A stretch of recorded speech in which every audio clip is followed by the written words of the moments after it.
Hello, welcome to my toilet review of Against the Ice. This is a Netflix movie that is based on a true story about a Danish expedition to Greenland to find what happened to a previous expedition that went there to try and find if a part that American expedition said was an island separated from Greenland and was claimed to be American, if it was part of Greenland or not. This movie stars Nikolaj Coster-Waldau and Joe Cole, with others, but these two are the main actors and the main characters of the story because they are part of that expedition. Nikolaj plays the captain. Nikolaj is also the co-writer and co-producer of this movie. He's Danish, so it's like based on a book. Probably means a lot to Denmark and maybe means a lot to Nikolaj, I don't know. So they are part of that expedition and things are not going well. There's a need for a second part and only the captain is willing to go and he needs a volunteer, and the guy played by Joe Cole volunteers. So they are in Greenland, the rest of the crew stays in the boat waiting for them and they go in the summer. It's about their journey, how things go well and bad and everything that happens in the middle of the ice storms, cold, lack of food, accidents, polar bears, stuff like that. I like the movie. It's a good movie, but it's not great. I think the beginning is very good, very strong, and then after a while, because they stay a long time in Greenland, so this is like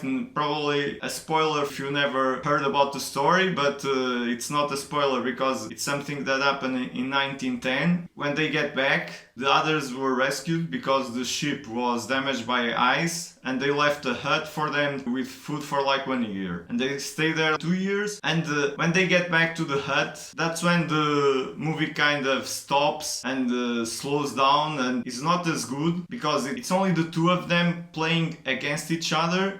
And they do a very good job. Since the beginning of the movie, Nikolaj and Ben do a great job, very good acting. But there's not much happening, you know? So you have a movie that first third, a lot is happening. And then the half third, not much happens. And then again, it kind of picks up in the end. So that part is a lull, that kind of pulls the movie down. There wasn't much they could have done. They do stuff, you know, like they go places in their mind and stuff like that, and I'm not sure if things happen like that. Probably they made up some stuff that like the year and a half or wherever they stayed in that hut probably was super boring, not much happening besides being starved and cold and almost dying. I think the story is really inspiring, it's interesting, it is like a survival story. And the movie is beautiful, it's well shot, well directed, well acted, well written. Just the middle part, it's not that great, kind of boring. Those snow-covered landscapes are amazing, the way they shot. And it tells that is produced by the guy from Everest, I'm forgetting his name. Did a series for Netflix that I didn't like, Katla. That movie Everest, I think there's parts of it in this movie also regarding the landscapes and the survival part. Man against nature, man against himself. All in all, I did enjoy this movie and I do recommend you watch it. Although it's not a great movie, it's good enough. And going by my rating, I'm going to give it 3 poop emojis because it's not good enough to be just 2. Yeah, it's 3. It stinks a little bit, not much. Being that 10, it really stinks, it sucks, and 0, it's great, no stink. So 3 poop emojis out of 10.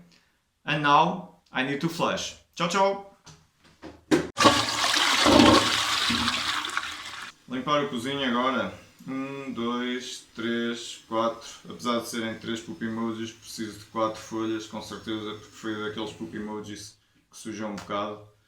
Por isso, olha, tem de ser paciência.